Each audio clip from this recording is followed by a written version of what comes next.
So you can see that this presentation has a certain style, and if I want to go ahead and change this out, then I can simply go around over here onto the top and click on Change Template.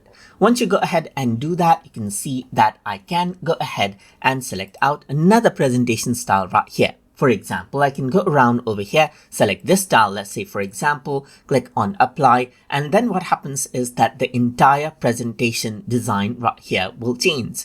You can see that it says replacing right here, and now you can see that it has changed out the entire content. It may not be perfect, so you do need to go ahead and adjust it out as you need right here. So let's just go around over here.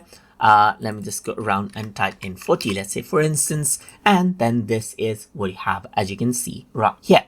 So apart from that, what you can also do is, let's say for example, go to a particular slide right here, and you can also use the AI layout replacement. If you were to go ahead and click right here, then what happens is that it'll take the content of this particular slide and will replace it out. We'll simply change the outlook of it, as you can see.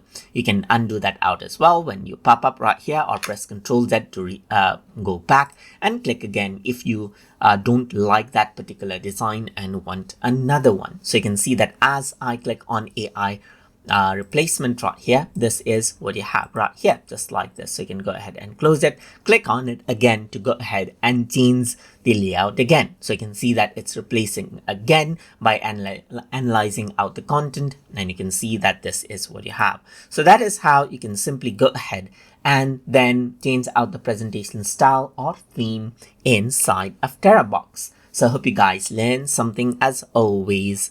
And as always, please like, comment, share, and subscribe.